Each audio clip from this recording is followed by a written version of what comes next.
శ్రీ గురుచరిత్ర అధ్యాయం 45 శ్రీ గణేశాయ నమః శ్రీ సరస్వత్వై నమః శ్రీ గురుభ్యో నమః నామధారకుడు భక్తి పారవశ్యంతో మహాత్మా బ్రహ్మ సాక్షాత్కారం గూడ ప్రసాదించగల ఇంత దుర్లభమైన శ్రీగురు కథామృతం సేవించగలిగిన నేనెంతో ధన్యుణ్ణి. నాకు దైన్యం తొలగి మనస్సు శాంతించింది. దయతో అటుపై కథ కూడా వివరించండి అని కోరాడు. సిద్ధయోగి సంతోషంతో ఇలా చెప్పారు. నామధారక, ఇంతకు ముందు నరహరి శర్మవలెనే శ్రీగురుణ్ణి సేవించి మరి ఇద్దరు కవులు ముక్తులయ్యారు. శ్రీగురుడు వారినెలా అనుగ్రహించారో చెబుతాను, విను. నందిశర్మ అనే ఒక బ్రాహ్మణునికి తెల్ల కుష్టు వ్యాధి వచ్చింది. అతడు ఆ బాధ తొలగించుకోవడానికి తులజాపురం వెళ్లి అహర్నిశలు తదేక దీక్షతో భవానీదేవిని 3 సంలు ఉపాసించాడు. ఫలితం కనిపించకపోయేసరికి అతడొకసారి 3 రోజులు ఉపవాసం చేశాడు. 3వ నాటి రాత్రి జగన్మాత అతనికి స్వప్నదర్శనమిచ్చి చందలా పరమేశ్వరిని ఆశ్రయించమని చెప్పి అంతర్ధానమైంది. ఆ ప్రకారమే అతడు వెళ్లి 7 మాసాల పాటు ఒంటిపూట భోజనంతో ఆ పరమేశ్వరిని పూజించాడు. అప్పుడు ఒకనాటి రాత్రి ఆ దేవి స్వప్న దర్శనమిచ్చి గంధర్వపురంలో విజయం చేస్తున్న త్రిమూర్త్యవతారమైన శ్రీ నృసింహ సరస్వతీ స్వామి అనే యతీశ్వరుణ్ణి ఆశ్రయించమని చెప్పి అంతర్ధానమైంది. నందిశర్మ నిద్రలేచి, అయ్యో, నేను ఇంతకాలం ఇంతటి దీక్షతో ఉపాసిస్తే తేలినది ఇదేనా? దేవి, ఈ మాట మొదటే చెబితే నేనిక్కడకు వచ్చేవాడినేగాదు. 3 సంలు తులజాభవానిని 7 నెలలు నిన్ను సేవిస్తే నీవు చివరకు నన్నొక మానవ మాతృణ్ణి ఆశ్రయించమంటావే? నీ దేవత్వం ఏమైంది? అలా చెప్పడానికి పరాశక్తివైన నీకు సిగ్గువేయడం లేదా? 7 నెలలు తపస్సు చేసి నేను తెలుసుకున్నది నీకు శక్తి లేదనేనా? నీ వల్లగాదని మొదటనే చెబితే నాకింత కష్టమైనా తప్పేది గదా అని వాపోయాడు. చివరకు, ఈ కఠిన తపస్సు వలన బలహీనుడనైన నేను ఇంకెక్కడికి పోగలను? నేను ఎక్కడకు వెళ్ళను. ఇక్కడే మరి కొంతకాలం పురశ్చరణ చేస్తాను. దేవి, నీవు నా రోగం పోగొట్టకుంటే నీ పాదాల వద్దే ప్రాణత్యాగం చేస్తాను అని దేవికి చెప్పుకుని ఈసారి ప్రాయోపవేశం చేయసాగాడు.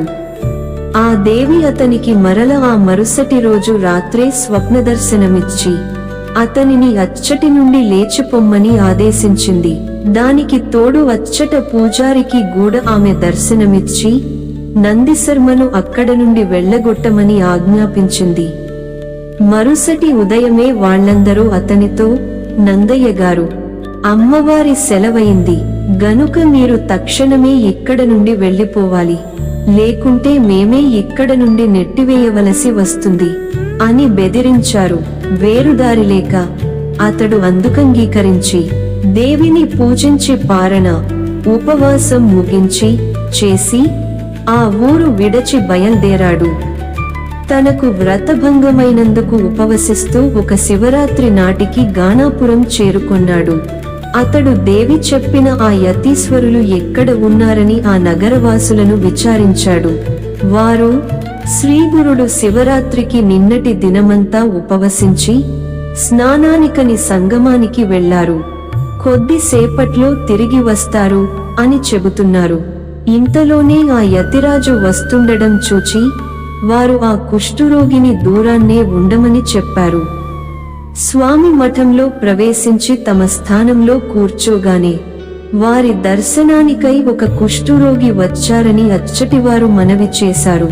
అది వినగానే శ్రీగురుడు, వాడు సంశయాత్మకుడు, అయినప్పటికీ మా ఎదుటకు రమ్మనండి అని చెప్పారు. అది విని నందిశర్మ అడుగడుగుకు సాష్టాంగపడుతూ వారి ఎదుటకు వచ్చాడు. శ్రీ నృసింహ సరస్వతి అతనిని చూచి, ఏమయ్యా, మొదటి దేవిని ఆశ్రయించాక మరలా ఈ మానవమాతృణ్ణి దర్శించేదేమిటి అనుకుంటూ మా దర్శనానికి వచ్చావేమి? నీకు విశ్వాసం లేకుంటే దేవి ఆదేశిస్తే మాత్రం రావడమెందుకు అన్నారు. ఒకటి వెంటనే ఆయన సర్వజ్ఞులని తెలుసుకొనిన నందిశర్మ పశ్చాత్తాపంతో సాష్టాంగ నమస్కారం చేసి ఇలా అన్నాడు, స్వామి, నేను మూఢుడను. శుద్ధసత్వ స్వరూపులైన మీ దృష్టి ఒకటి. దేవి మాటను గూఢ విశ్వసించలేనివాడు ఆమెను పూజించడమెందుకు? ఆమెపై సంపూర్ణ విశ్వాసంతోనే ఆమెను సేవించి ఉంటే తిరిగి ఆమె ఆదేశాన్ని శంకించడమెందుకు అని శ్రీ గురుని భావం నాపై ప్రసరింపచేయడం వలన నాలోని తమోగుణం అంతరించింది. పాపాత్ముడనైన నేను మీరు మాయాతీతులని, సాక్షాత్తు పరబ్రహ్మ స్వరూపులని తెలుసుకోలేకపోయాను. నేడు తమ దర్శనం వలన నా పాపాలన్నీ నశించాయి. మీరు భూమిని ఉద్ధరించడానికి దిగివచ్చిన గంగవలే నా వంటి వారిని రక్షించడానికి మానవ రూపంలో అవతరించారు. మీ పాదసేవ దొరికాక నా అభీష్టం ఎందుకు నెరవేరదు? జారత్వ దోషం వలన పాషాణమైన అహల్య శ్రీరాముని పాదస్పర్శ వలన ఉద్ధరణ పొందలేదా? నేను ఎన్ని పాపాలు చేసినవాడనైనా మీ పాదస్పర్శ వలన పవిత్రుడనవుతాను. స్వామి, నా స్థితి కొంచెం విన్నవించుకుంటాను. నాకు వివాహమైనప్పటి నుండి ఆపాదమస్తకము కుష్ఠురోగం వచ్చింది. అందువలన నా భార్య నన్ను విడిచి పుట్టింటికి వెళ్ళింది. నా తల్లిదండ్రులు కూడా నన్ను వెళ్ళగొట్టారు. నేను దిక్కులేనివాడనై ఆ జగదాంబనాశ్రయించి ఉపవసించినా నా పాపం నశించలేదు. అప్పుడు ఆ తల్లి చెప్పినట్లు చందలేశ్వరిని ఆశ్రయిస్తే నా రోగం తగ్గుతుందని గంపెడాసతో అచ్చటికి వెళ్లి కఠోరమైన పురశ్చరణ చేశాను. ఆ తల్లి కూడా నన్ను చీదరించుకుని వెళ్ళగొట్టిందేగాని అనుగ్రహించనే లేదు. నా ముఖం చూచే వారెవరూ లేరు. నేను ఇలా బ్రతకడం కంటే మరణించడమే మేలు. చివరి ఆశగా మిమ్మల్ని శరణు పొందడానికి వచ్చాను. దయచేసి ఈ నా వ్యాధికి నివారణమున్నదో లేదో వెంటనే చెప్పండి. ఈ దుస్థితిలో నేనింక బ్రతుకలేను. నివారణోపాయం లేకుంటే మీ పాదాల వద్దనే నా ప్రాణాలు విడవాలనే వచ్చాను. మీరే నాకు దిక్కు. ఆ పైన మీ దయ అని దీనాతిదీనంగా నందిశర్మ వేడుకున్నాడు. శ్రీగురుడు అతని పట్ల కృప చెంది సోమనాథుడనే ప్రియ శిష్యుణ్ణి పిలచి, నాయనా, నీవితనిని సంగమానికి తీసుకుపోయి సంకల్పం చెప్పించి అచ్చటి షట్కూల తీర్థంలో స్నానం చేయించు. తరువాత అచ్చటి అశ్వత్థ వృక్షానికి సేవ చేయించు. అప్పుడు ఇతడు కట్టుకున్న బట్టలు తగులబెట్టించి క్రొత్త వస్త్రాలు కట్టించి ఇక్కడకు తీసుకొనిరా అని ఆదేశించారు. ఆ ప్రకారమే నందిశర్మ స్నానానికి వెళ్లి ఒక్కసారి ఆ నదిలో మునిగిపైకి లేవగానే అతని శరీరంలో ఆ రోగమెక్కడా లేకుండా పోయింది. తరువాత అచ్చటి అశ్వత్థ వృక్షానికి ప్రదక్షిణం చేయగానే అతని శరీరం బంగారు ఛాయతో వెలిగిపోయింది. తరువాత అతడు క్రొత్త వస్త్రాలు ధరించాక అతని పాత వస్త్రాలు మూట కట్టించి ఒకచోట తగుల పెట్టించారు. అప్పుడు ఆ తగుల పెట్టిన ప్రదేశమంతా చవుడు బారిపోయింది. అప్పుడు వారిద్దరూ మఠానికి తిరిగి వచ్చారు. ఒక ఘడియ క్రిందట దేహమంతటా కుష్ఠు రోగమున్న అతడు ఇంతలోనే శుద్ధుడై సోమనాథునితో గూడ శ్రీగురుని పాదాలకు మ్రొక్కాలని వేగంగా వస్తున్న నందిశర్మను చూచి అచ్చటి జనమంతా ఆశ్చర్యచకితులయ్యారు. శ్రీగురుడు అతనిని చూచి, ఏమి నందిశర్మ, నీ కోరిక నెరవేరిందా? జాగ్రత్తగా నీ ఒళ్లంతా చూచుకొని చెప్పు అన్నారు. అతడు చూచుకొని తన పిక్క మీద ఒకచోట కొద్దిమాత్రం కుష్ఠు మిగిలి ఉండటం చూచి బాధపడి, అయ్యో, మీ కృప వల్ల కూడా ఈ వ్యాధి పూర్తిగా నశించలేదే, నన్ను దయ చూడండి అని వేడుకున్నాడు. శ్రీగురుడు, నాయనా, నీవు దేవతల వల్లగానిది ఒక మానవ మాతృని వలన ఎలా సాధ్యమవుతుంది అని సంశయించినంత మేరకు ఈ వ్యాధి మిగిలింది. ఇప్పుడు నీ సందేహం తీరిందో లేదో చెప్పి స్తోత్రం చేయి, ఆ కాస్త తొలగిపోతుంది అన్నారు. నందిశర్మ నమస్కరించి, స్వామి, మీ పట్ల నాకు గల సంశయం పూర్తిగా తొలగిపోయింది. కాని నేను చదువుకోలేదు. మంద బుద్ధి అయిన నాకు మిమ్మల్ని స్తుతించడమెలా సాధ్యం అని ఆయన పాదాలకు నమస్కరించాడు. అప్పుడాయన, నాయనా, ఏనుగు నోటి నుండి బయటకు పెరిగిన దంతంలా మా నోటి నుండి వచ్చిన వాక్యం వెనుకకు మరలదు. మేము చెప్పిందే చెయ్యాలి అని కొంచెం భస్మం తీసుకుని అతనిని నోరు తెరవమని చెప్పి అతని నాలుక చివర ఉంచారు. అతడు వెంటనే జ్ఞానవంతుడై లేచి నిలుచుని చేతులు కట్టుకొని స్వామిని భక్తిపారవశ్యంతో ఇలా స్తుతించాడు. ఓ పరమేశ్వర, శ్రీ గురు, నీవే ఆ పరబ్రహ్మ స్వరూపము. నీవు సర్వకర్తవు, సర్వభర్తవు, అవ్యయుడవు, ఆత్మస్వరూపివి. నీవే ప్రకృతి యొక్క త్రిగుణాల నుండి భూతాలను పుట్టించి మాయావశమైన ఇంతగా విస్తరించిన ఈ చరాచర జగత్తును సృష్టించావు. ఈ ప్రపంచమంతటిలో మానవుడొక్కడే జ్ఞానానికి పాత్రుడు. అలాంటి మానవుడు గూఢ దాటనలవిగాని నీ మాయచేత భ్రాంతి చెంది సంకల్పవంతుడై పాపపుణ్యాల వలన ఈ సంసారంలో భ్రమిస్తున్నాడు. 7 ఎన్ని కల్పాలకైనా ఈ మాయ నుండి బయటపడలేదు.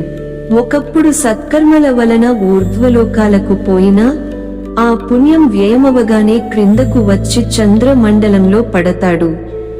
తరువాత వర్షంతో పాటు భూమికి చేరి అన్నమవుతాడు. అప్పుడు జీవుల చేత భక్షింపబడి రేతస్వరూపుడై తల్లి గర్భములో పడతాడు.